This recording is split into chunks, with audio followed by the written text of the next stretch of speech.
There we go, it's on. Okay, this is being televised. This is our study session. We have two items on our study session tonight. One is the update on the Franciscan Mobile Home Park, and number two is the update on Uber. So let's start with the Franciscan Mobile Home Park. We have a presentation tonight from Ms. Zimmerman and Ms. Zobel, along with their Mother's Head. And Pat, of course, is here as the manager. So why don't we kick it off to one of you three. Thank you, Mr. Mayor. This is a follow-up study session that we had discussed on the Franciscan Mobile Home Park. Oh, sorry, one other item, just so it's clear, so nobody starts asking. This is a study session, so there's no public comment. If and when these issues do come back to the city council, they will come back for public hearings. At that point, we can take public comment. Okay? Go on. Thank you. There are two components to the report and update that we are providing to the City Council, as well as any questions that the City Council may have with regards to a report. The first component to the presentation will be with regards to the affordable housing compliance as governed by the regulatory agreement. There were several discussions and several meetings where we had discussed whether or not the Franciscan Mobile Home Park was in compliance with the affordable housing component as it relates to the bond documents and the regulatory agreement. The other aspect to the presentation and report tonight is an update to the council with regards to the transfer of the park, or discussions as it relates to the transfer of the park. The report that was provided to the committee as well as the city council indicated sort of the general guidelines and requirements with regards to the transfer of the park, and I can provide that update to you after the presentation. Betsy Zobel from Economic Community Development has been the representative of the Franciscan Board, has also followed and reviewed the affordable housing compliance and also the report that was provided, the last report by RSG. You will also, at the council meeting, be considering the new provider for the compliance monitoring as it pertains to the regulatory agreement. At this time, I will transfer over to Betsy to discuss the affordable housing compliance and the calculations, how she achieved that in her report. Good evening. In 2002, the Daly City Housing Development Finance Agency issued bonds to enable Link Housing, a nonprofit housing developer, to acquire the Franciscan Mobile Home Park. The bonds are subject to a regulatory agreement which specifies certain affordability restrictions within the park. And let's look at what those restrictions are. If you look at the big pie there, that is the blue and purple circle, there are a total of 501 units in the park. 20% are leased to and occupied by low-income households. This is a requirement of the regulatory agreement, a total of 101 units. And these are shown, if you look at them separately in the little pie, the orange and green one, these residents are known as the qualified residents. 1/2 of the 20%, or 10% total, 51 units, that is the green slice. These are also required, in addition to having very low-income residents, they are required to have site rents that are affordable to low-income households. Let's talk about what those rents are supposed to be for the 51 residents in that green slice. The regulatory agreement requires that the rents are calculated based on a percentage of the very low income definition. And we have used, and the oversight agent has certified that the proper income definition to use is the 2015 HERA Special Maximum Income Limit. There are a variety of income limits published by the state. We believe, and the oversight agent concurs, that this is the proper one to use because this is a project that is financed with tax-exempt bonds. So the $55,600 income limit is multiplied by 30% and then divided by 12 to determine what the maximum allowable site rent is for a double-wide site, and that is currently $1,390 pursuant to the 2015 income limits. The owner determined not to increase rents this year, so they are still based on the 2015 limits. If you can just switch back to the pie, The 400 units in blue there, that is the ones that are not subject to the regulatory agreement, those units have no income restrictions and no rent restrictions on them at all. They are basically market rate units. The owner, Link Housing, can rent them to whoever they wish and rent them for whatever price the market will bear. There has been a lot of ongoing discussion about whether Link is operating in compliance with the affordability restrictions, and I'll talk about the process used to confirm that a sufficient number of residents are benefiting from the affordability requirements. Every quarter, Link obtains income and household size data from the 100 qualified residents. That is, the ones that were in that 20% pie chart I showed earlier. This data here, I realize it's not legible. This is to show you illustratively the type of data that Link pulls together and transmits to the program administrator every quarter. From that, the administrator reviews it and looks at the rents that are currently being charged and the incomes, and then certifies or does not certify in a summary report that's much smaller whether the property is in compliance. Over the last several years, the project has always been in compliance, and this is the level of detail. This is how they certify it, is this report. Based on direction from the mayor at the last study session, and given some skepticism about whether the proper incomes and rents were in place, the mayor directed us to look at primary source data for the entire set of qualified residents. And to that end, we requested information that showed names, addresses, household sizes, incomes, and rents for all of the qualified residents. And it was presented to us in a manner that looked like this. It also included the names and addresses, but those have been redacted for confidentiality purposes. Based on our review, we concur with the compliance evaluation that the administrator has been sending. In fact, site rents for the entire park, we understand, are voluntarily, at the behest of the developer, set at a price that is affordable to very low-income households. That is, Link made a policy decision many years ago that the entire park would have site rents that are affordable to households with incomes at 50% of area median. Looking back at the great big pie chart, that means that everybody in the purple and blue pie section, everybody is paying rents. Nobody is paying for a double wide, a rent that is higher than $1,390. So just so we're clear, even though the 400 units can be charged market rate rents, they are not currently being charged market rate rents. No, we have another slide, if you want to advance forward, that shows the distribution of current rents throughout the park. The maximum that's allowable for the qualified residents would be $1,390. Something like over 400 units have site rents that are under $1,150 or over $200 less than what the maximum income limit would be for a household at 50% of area median. Ms. Zobel, I have a quick question for you. When you talk about the spaces, you're talking just they're renting the space. You're not talking about the mortgage on top of that. Is that correct? That's correct. It is true, some residents have mortgages. So even though their site rent is set at a level that's affordable at 50% AMI, if you combine that with a mortgage payment, they could be paying a very high total housing cost. That is mortgage plus site rent. And that is, they are cost burdened. But what we do know... in your research, real quick, Ms. Zobel, have you found out what the average, I'm not familiar with I know the area, but I don't know the home or prices.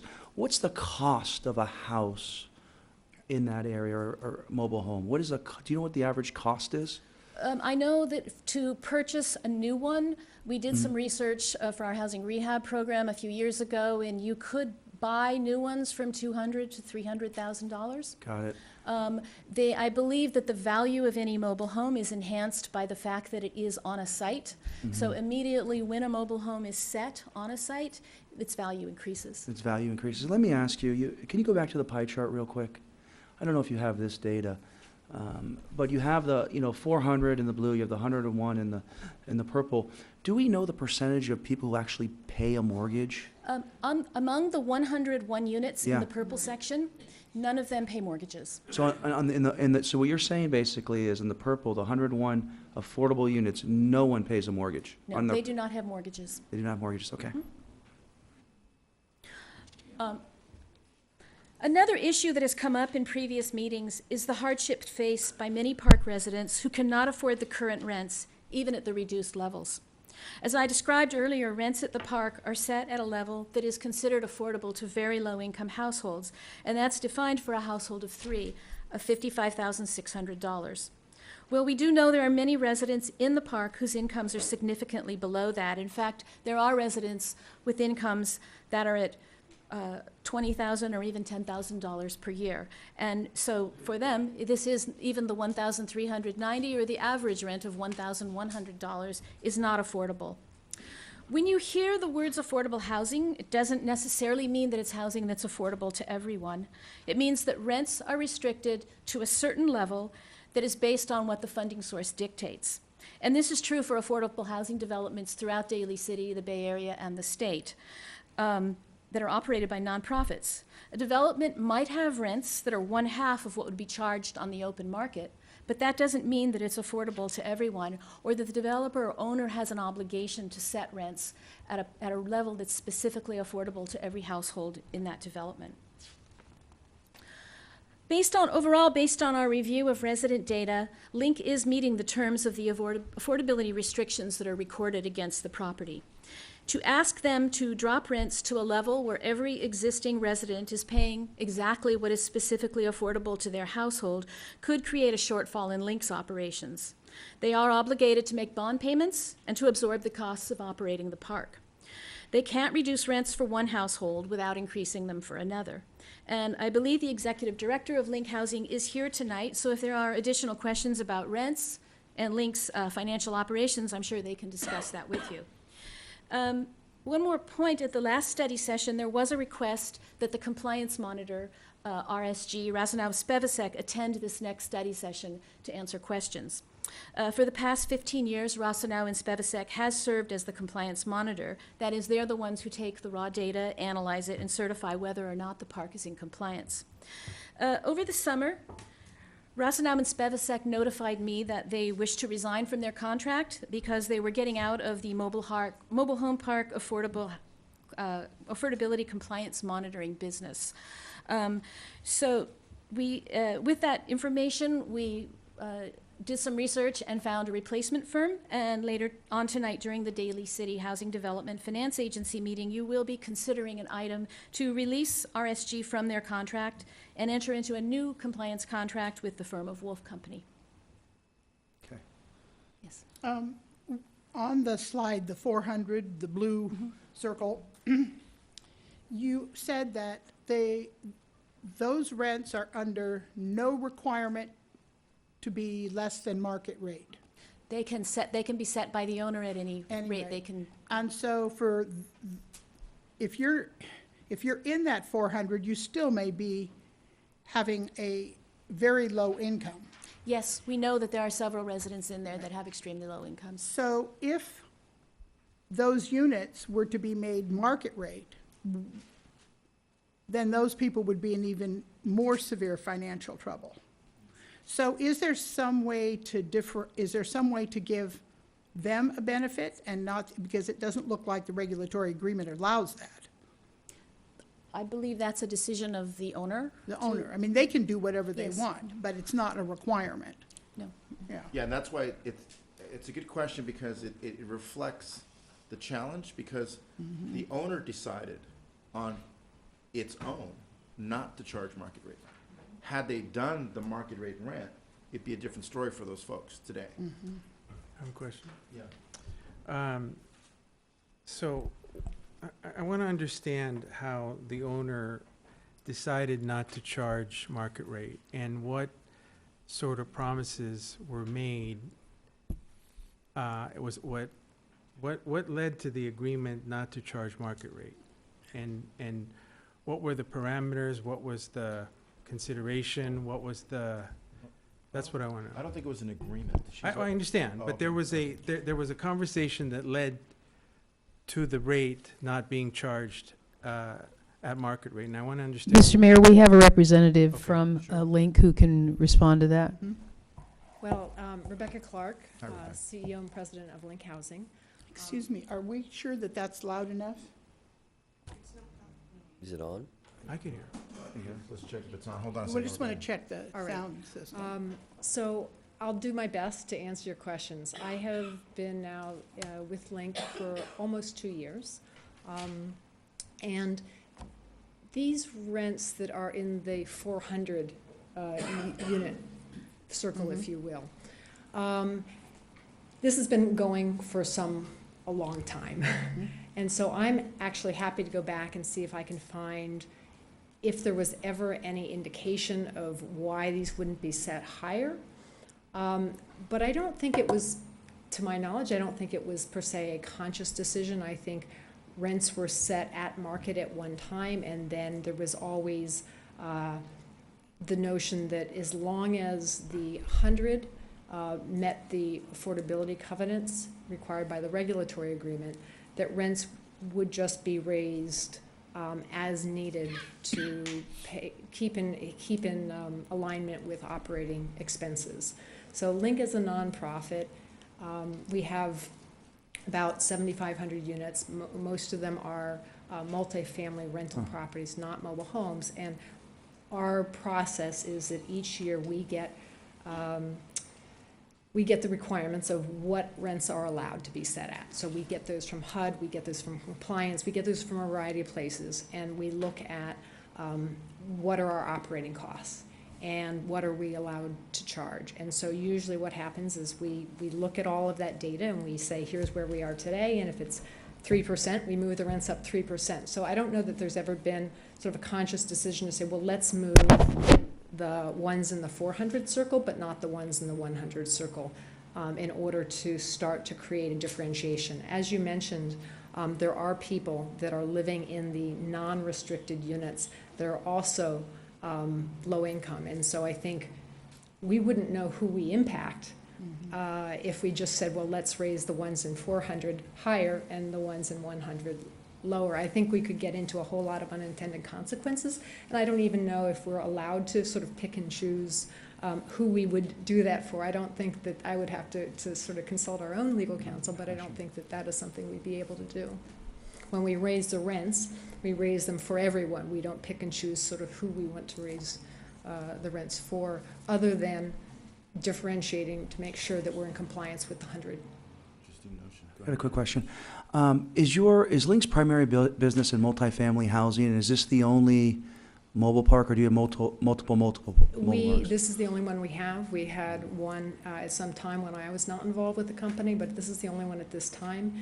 So we're, always consulting with other people to make sure we're Got it. staying in Hold on one compliance. second. Do you find this environment challenging? I mean, is it something, since you deal with multifamily housing, and you have one of your assets is the mobile home park, have you ever thought of, just in terms of business strategy, sort of exiting that business? Has that gone through your mind? I mean, just I think from a, want to understand sort of where you No, are. from certainly we have the wherewithal and the knowledge, but truthfully, what we want is for folks to be happy. And, if there's someone else who would be a better owner, then we're happy to do that. We are certainly working to be in compliance with all of the requirements of the settlement agreement at this point in time as well, which pertains to the second item, which is the transfer of the park. Great, thank I you. have a question. Yeah. And this has been brought up by the residents many times. You've got the 101 that are very low income, and you've got the 51 of that who get the benefit of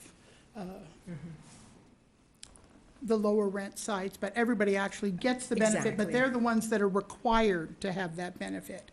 So let's say I'm one of the 51, and I sell my mobile home and I move away. Who comes in to take my spot? What That happens, someone from the 400 has to come in and take, and let's say the person who buys, my mobile home does not qualify for that. They're you know, making 60,000 a year or Sure. 70 or whatever, then some of those very low income people from the 400 would pop over into that spot, right? Correct. What happens is the compliance, again, the compliance agent would then take a look at the entire rent roll and say, okay, now we will designate this as a person who would be considered to be one of those I 51. think part of the problem is that that process has not been transparent, and there's been no confidence that a person actually is in that spot now. And members of the community at the Franciscan have been told there is no list. There's no very affordable list. I'm super, you know, low income and I want to get on the list. And they've said there is no list. But in fact, there is a list. And the list is confidential, of course, but it's the one that we saw like this that shows the, not the site number, but it's the survey that you do of the 101 people to make sure that they are very low income. And there's no statement made from either the compliance people or from you that says one of our very low income residents has moved and we have replaced a new person on that, moved them from the 400 to the 51. And so people who live there say, some rich people moved in on that site. And what about the poor people? Well, I think there's two confusing things that the people at the Franciscan have, is that it's not the physical site. It's not the dirt under the mobile home that's affordable. It is the percentage of space, but it's, a name needs to be in that 51. I don't disagree with it, so don't mistake what I'm about to say. I don't disagree with the thought. I don't know what notions of privacy might come in being able to disclose a name, but I think. Oh, to no, your I don't think you'd point- be- I think to your point, if there's some information that flows that says, you know, we had homeowner, you probably released the name of the homeowners that left, for example. Well, everyone would know anyway. Right, but as to who moved in there, say, we have somebody who was in a different group, something like that, and then maybe it would be up to the homeowner, I think, to decide whether or not you'd want to release their name. But I think, to Councilwoman Christensen's point, I think that transparency is really the foundation of communication with the folks. So maybe there's some thought can be given about how do we make this a little bit better, a little more transparent, without Yeah. compromising privacy. Does that make sense? Fair enough, yeah, Okay. absolutely. What- And even if it was done once every 6 months, so that there'd be 2 or 3 people, so it's not like, well, we know exactly Yeah, who's yeah. there. Because you do want to have maintained privacy. Sure. What I'll commit to is taking a look at what process we could Right. put in place that would make it a little more transparent without violating any privacy. And that would make the laws. people who live there confident that the 51 people who are required to have rental help are actually getting it. Because things may change in the future, but we want them protected. Sure. And And- we'd and- love to get all of them over on And what that I would side. say to the points that you all are making and that Betsy has made here is that we recognize that affordability is a generic term when you talk about Yes. affordable rent. And unfortunately, we recognize it's not affordable to many people in the park. Right. Okay. Why don't we just have you take a seat real quick? We'll keep going. Thank you. Ms. Abel, you want to keep going with your report? Are you done? Yes, Okay. Anything else? Yeah, sure. Why don't you finish with your update too? So, there was discussion about the transfer of the park and the requirements with regards to the bond documents. I did receive a call from the attorney for Link Housing in regards to transferring the park to the FHC, which is the residents group. And essentially what my report outlines is really, there's hundreds of pages in regards to what is required of a transfer, but the basic essence is that a transfer proposal has to be presented to the city council, and the city council would direct the staff to do their due diligence in determining whether or not a transfer can be in place. There was a lawsuit that was filed against the city in 2009, and there was a settlement agreement in place. Part of that settlement agreement is a disposition agreement between Link Housing and the Franciscan residents that upon issuance of becoming a 501c3, which they are, they would transfer the park. However, that is conditioned on the consent of the city council. There is nothing in the settlement agreement that indicates that by any way that we have to require a transfer of the park. There are two aspects of the transfer that were discussed. One aspect is that the transferee would obtain their own financing, and they would basically buy out the park, which would mean that they would pay out the bond. There is a bond on this that was issued, tax-exempt bonds, and to approximately about $55 million, which is the debt service on the park. The sole revenue source for the park are the rents at the park, which is the operations of the park. What is being proposed, which has been discussed with their attorney, is that the residents would accept a transfer, present a transfer, but they would have to assume the bond, which lies with the city council in determining the due diligence as to whether or not it does not adversely affect the payment of the bonds, which is really the key here. At this point, the city is open to look at any transfer, and I had discussed this with Richard Powers, their attorney. There is another aspect to this, and for those of you on the council who were here at the acquisition of the park, there is a private parcel on the park, which is 100 units, the Podesta parcel. And the Podestas have a long-term lease, which is about 36 years till the end of the bond payment. Initially, this was to be concluded in 2016, and those residents would potentially be out of their lease. However, this goes to the end, and my understanding in the discussions with Mr. Powers is that they have requested to have a transfer of the park, but the Podestas also have to consent to the transfer of the park for those 100 residents. So up until we receive anything, we will be back to the city council with a proposal as to whether or not we can consent to the transfer. So the first step is we need an official transfer, a proposal for Yes. transfer from FHC. From the transferee, that's step correct. number one, is Right. we need to get a proposal transfer. Right. Then the next step is city council can say, great, we'll do it, approve that. Podestas also need to do that. The Podestas also need So- to do that. So can we, well, if that's what the first step is, can we ask the FHC then, before they make the transfer proposal to us, to get it from Podesta? Well, that's what they're doing. Okay, they're So doing it the now? attorney Okay, is, good. for Link Housing, has actually presented a letter to the Podestas, Okay. and their attorney is reviewing that as well. So that's. I mean, there's different things. It's not just, let's just transfer the park. As outlined here, you have to show due diligence. You have Right. to have bond counsel opinion. You also have to have that you can show that you have operated like or have a property manager that has run a park of this size. Got it. And that's a requirement for our due diligence per the indentured agreement as well as the bond and the loan agreements as well. Rose, I have a quick question. If we go through this transfer process, Yes. which I think is a great idea. I think Yes. the transfer is something that, that I could really support, and making sure that that happens. If they were to meet all the requirements that you just laid out, the Podestas agreed, what's the schedule? What's the timeline? Would that take 6 months? Would it take 3 months? So if we got this ball rolling, because I've heard a couple things. The Right. one, as I've heard, and thank you, the representative from Link, for being so candid. I really appreciate it. I've heard from different people, what is the schedule? And so if we initiated the transfer, is it a year out we can do this? Is it 6 months? Is it 3 months? What is it exactly? Well, per the documents, we need to have at least 90 days of the intended transfer. Got it. So once they provide us with the proposal, we have to assure, and we would get an outside person to give us advice, because you have to have an independent advice counsel separate from the city to give advice, because the bondholders have an obligation in this. So that's our reasonable due diligence. And to perform the reasonable due diligence may take longer than 90 days, but the required notice is 90 days upon the transfer. It seems like a lot of progress.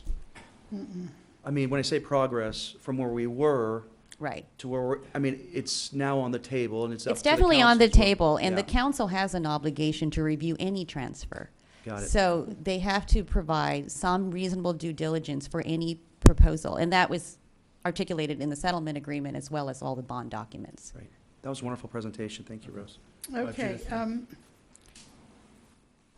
I think you made it sound a whole lot easier than it's really gonna be. $58 million is the thing that's holding this up. Right.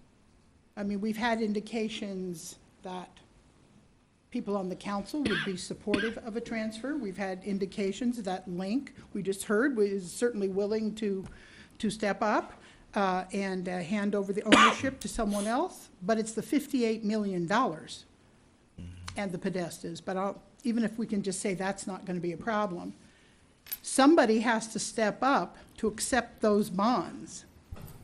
And we can't just say, well, we trust that you're going to pay $58 million, because that's not how bonds work. People have paid their good money to buy these bonds with the guarantee that they're going to be making money off of it on the interest. And we have not only just a moral obligation, but a legal obligation to those people to not abandon them. Also, if whoever accepts the bonds and puts up the $58 million, if there is you can't pay it and you just go bankrupt on the whole thing, then that ruins the city's credit rating. So there's a financial due diligence that has to be done here, and it's not just about people putting money together because y'all don't have $58 million. Mr. Mayor, if I might, just to add on to that, to emphasize the importance Yeah. of what Councilmember Christensen has just said.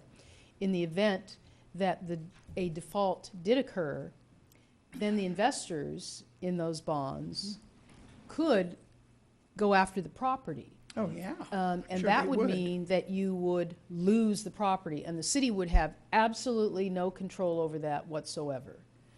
They could act on it immediately to recoup their investment on a default, and we would have no Right. way to stop that, and particularly because we could not use taxpayer dollars in order to try and save a private Right. development. So I was going to ask, and thank you both for your points. In the transfer proposal,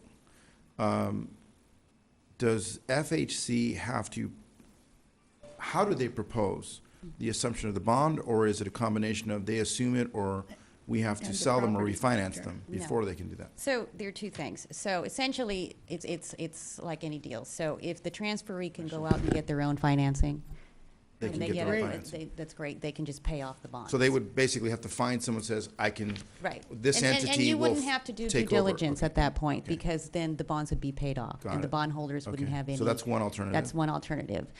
And Link would be out, and the new owners can take place, and we would be completely out of it.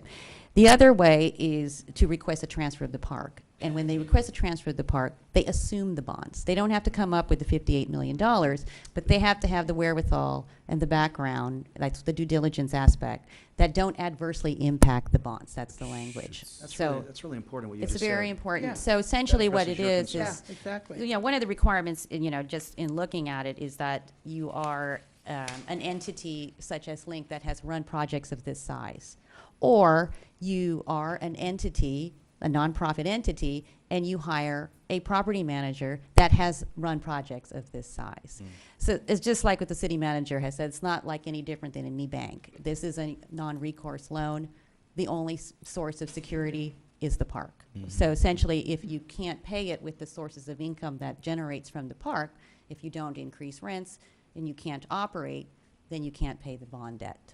Okay. And so the two main things are the $58 million bonds and a property manager with experience and the capability to manage the park. Or an entity that can manage the park. Right. That has run Like a similar link, projects. yeah. Yeah, like we a don't link. care whether they're profit, nonprofit, whatever, as long as the thing is that they have to be able to manage the park, Right. which is what then secures the bonds. I mean, it makes us confident that the bonds are gonna be paid That off. they're going to be paid. And that's if Right, they 'cause if somebody assume knows payment. what they're doing. Yeah, and has Exactly. a Or they, like I said, get proven track individual record. financing comes in and just buys Oh, out the that would bond. be a So- blessing. So right now, as we sit here today, that's all on the desk of the FHC council who's getting all this prepared. Well, it's actually Link Housing that has Oh. been proposing it for FHC. That was contemplated in the settlement agreement, that Okay. they would engage in dialogue. So they are working towards this transfer. And do we have an anticipated date when we might expect the transfer proposal to arrive?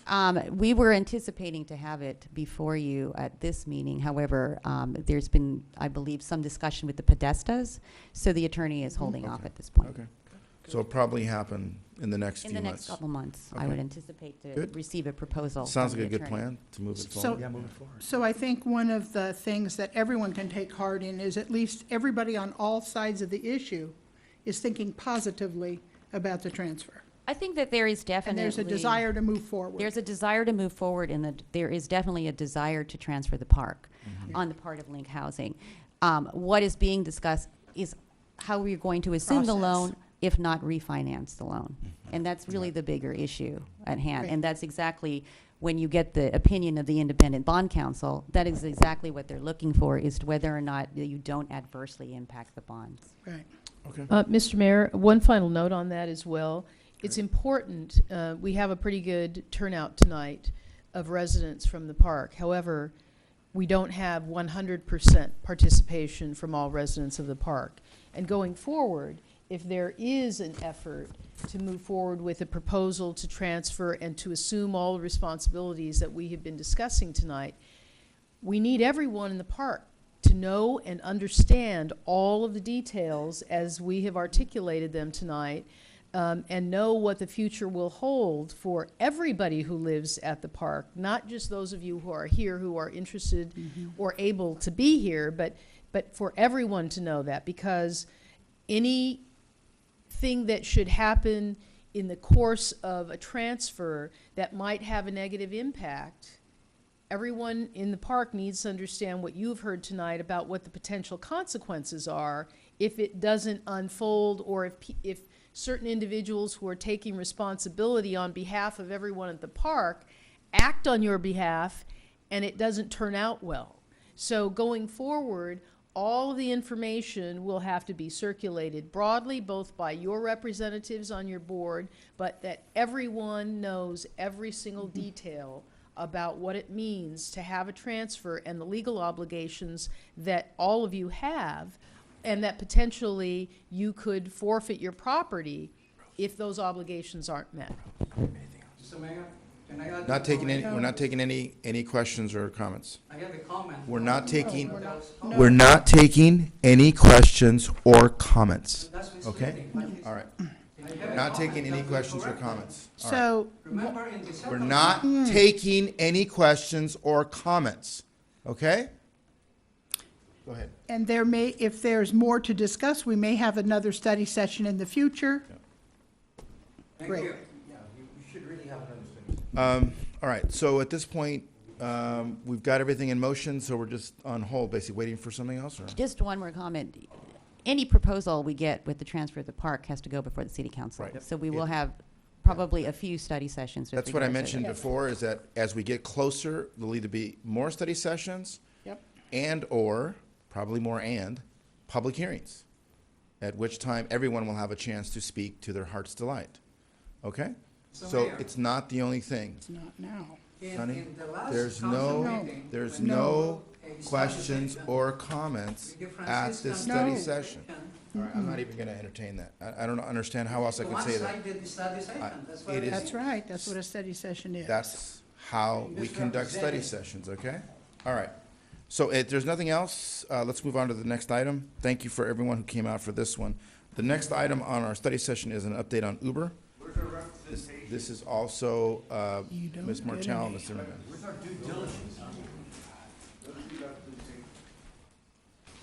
Go ahead, Ms. Martell.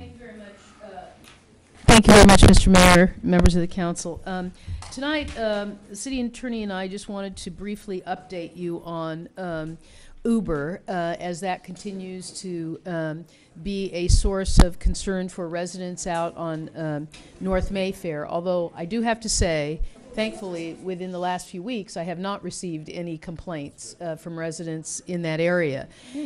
Uber has taken steps over the last 2 months, and we've given them a period of 45 days, and we are in the middle of that 45-day timeline to address some of the most egregious issues that the residents on North Mayfair had been advising us about, which included the trash, cigarette butts, litter, a whole variety of things. And in fact, Uber, at their expense, actually installed trash receptacles and cigarette butt receptacles in the neighborhood, so that if people were out there, they could make use of those. At their expense, they were having them serviced. We told them it wouldn't be at the city's cost. They have serviced them themselves. They have installed signage in the area, which encourages people to abide by the local speed laws, which is 25 miles an hour in a residential neighborhood. And apparently, there has at least been some reasonable compliance, because we have not heard a lot of feedback from residents. In addition, the property management company that is responsible for managing the property on John Daly Boulevard, where Uber's office is located, has taken steps to require Uber to address a number of issues. They served them notice that they were out of compliance with certain sections of their lease related to the activities on site, making parking available, and a whole variety of things. So they served them notice a number of weeks ago, on September 15th. The city attorney and I met with those representatives from Woodmont Property Management or Real Estate Services, and they discussed with us what they had conveyed to Uber and what their demand was that they address the issues. As of last week, they received a response from Uber in which Uber claims that they are not out of compliance with regards to the lease that they have entered into. And so I think it's fair to say, and of course I'm not the lawyer, you can ask the city attorney, but I think it's fair to say that both the city and the property management company would agree that they have not been in compliance with the terms of their agreement, but that given the response that was received by Woodmont, that the next step is most likely going to be some sort of legal action on the part of the property management company, which means that Uber is not going to be thrown out of John Daly Boulevard at their current location, but it does mean that there probably will be some further action taken in the future to address just the property issues related to the lease and the owners of the property and their obligations and what they expect from Uber as lessees of their property. All of that is between the landlord, the property owner, and the lessee, Uber. The city does not have any legal jurisdiction between the two on that particular agreement. But we have gotten the full cooperation from Woodmont Real Estate Services to do what's necessary if they have to go so far as to break the lease with Uber to do so, in order to address the ongoing issues that have been experienced out at North Mayfair for our residents. Now, from the very beginning when this issue came to light, I did tell the council that given the fact that they are not our lessee and we don't control private property, that essentially the ultimate solution to the problem with Uber's locating at that particular site is that they may have to leave. And so it would mean that the city would lose some employment at that location. We'd lose the business license tax that we will get from that. But Calculated the business license tax yet? it's 1.1% of about $1.5 million. So What's that come out to? I'm not a mathematician. 15,000? about 16,000. $15,000, Yeah. yeah. So it's not- not a huge amount of money, but it is tax revenue that we get.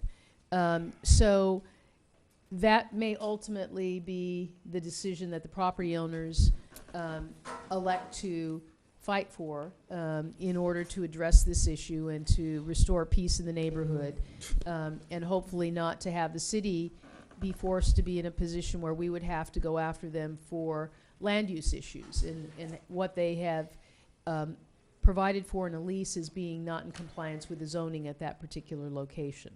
We haven't gotten that Yeah. far, so, but I just wanted to update you on where we are because everyone, up until recently, a lot of residents felt and were sending you messages that we weren't doing anything. And in fact, we have been doing things since the day they moved in. It's just that we could not control every single thing that happened in a timely way. We had to go through the property owner in order to address the issue. Yeah, go ahead, Mr. What Ray. was the, so Woodmont is telling Uber you are not in compliance. What exactly is Woodmont saying they're not in compliance with? Issues related to so one section is Their not use. maintaining any kind of a nuisance on the premises, in the building, Uh-huh. or in the adjacent area. I mean, they're very limited on what they can use in terms of their lease, but they're trying to use that. What's a nuisance? Yeah, so it's nuisance. I can tell you they didn't write the lease right. I'm not anticipating these problems, because Right, there's another section that they claim that they are violating with respect to not allowing anything to be done on or about the premises, the building, or the project, which would in any way conflict with any government requirement. So, in other words, one of the claims that we have made to the property manager is that they have allowed Uber to operate a business using the public right-of-way as their parking lot. So that's, from our perspective, that's the big violation. Okay. Because if they're running a business, they have to have sufficient parking, and they're using our public right-of-way Yeah. to operate their business. And then another area of their I lease think they was had that like 5 spots. by allowing allowing their visitors, meaning the people who work for them, to park in residential neighborhoods, that they are violating the Daly City Municipal Code, and that then makes the property owner subject to some sort of code enforcement by the city. So Okay. those are the sort of broad areas of the lease that they have tried to tie back to try and force Uber to correct the problems. I could get out of those.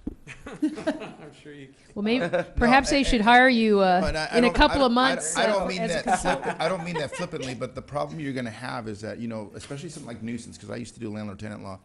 Nuisance is probably the most litigated term in a lease agreement, because what's nuisance to you could be joy to someone else. I don't think cigarette butts are ever going to be that. No, well, you never know. But I guess one of the things I wanted to bring up, and thank you for the update on that, but one of the things, and I won't be here after December 5th, so it's really for the council that's here later, is I think we need to start thinking in terms of what we do on an emergency basis, or something, and I hate to use the term, but I'll use it, out of the box. The problem I have is with the other side of that little block, not the John Daly side, but the Southgate side, where all those businesses are, from Daly City Library down to Burlington Coat Factory. It is massively overused as people U-turning because they're looking for parking. I can't tell you how many times I've always been hit. Yeah. I've seen kids being almost run over by people who are desperate for parking space, and instead of just circling or turning over, they make U-turns. Now, I'm not saying the police have to be out there to patrol it, because that's not a good use of police time. But something to the effect where, if you have an ordinance that says illegal U-turns in a business area is $250, then pass an emergency ordinance that says illegal U-turns between the hours of 4 to 7 will be $800. Okay, because it only takes one sting for people to realize, oops, I shouldn't do it, and the word spreads. Same thing with this Uber thing, and I don't know how legal it might be, but there has to be some vetting of the issue of, if someone like Uber was using public right-of-way, pass an emergency ordinance saying, the use of the public right-of-way by Uber means, you're using it as a business, so charge each Uber owner, because they're all individual owners, charge them a business license fee. You're using my public right-of-way, pay me a fee. You know, something like that, That's because $100 is nothing gets minimum. people to respond quicker than when they don't want to comply with some law that just passed. State of California did it to us. You're a good testament to how they passed laws to take away our redevelopment money on the whim. There's no reason why a municipality like us, like we are, could not pass temporary ordinances to curb behavior by people who see fit to violate those laws. Because I can tell you, it's only a matter of time before the Kumon school and the hot yoga and all those people converge one day, and it's just going to be, I mean, it's happened on Saturdays. I've taken my son to soccer and almost got hit by a van who was desperate for a parking space they thought was being released, and they almost hit my car. And there was a little girl that I was waiting for to cross the street. She almost got hit. So, you know, it's just a matter of time. So, you know, something like that where you tell people, look, you do these U-turns in these times and you get caught, it's going to be $1,000. Nothing will go faster in a community than saying, hey, don't do the U-turns at this hour. Maybe that's the start. Anyway, that's my soapbox speech The for the double day. parking too. Yeah, double in the parking. same same thing. spot. But, and it kind of goes to the issue of the parking permit thing, which you guys are going to have to take up at some point, a city-wide one that's fair and equitable for every homeowner. But that would be a good thing too, because you get a lot of these Uber drivers or anyone who's parking their cars commercially without the right permit. We can tow them legally. Well, we're going to expect you to come to public comment part No. to voice Yeah, your. right. Okay, so anything else? And that's it for our agenda for study session. So we'll adjourn it now, unless anyone has an objection. No. Okay, we'll adjourn and reconvene at 7 for city Okay. council.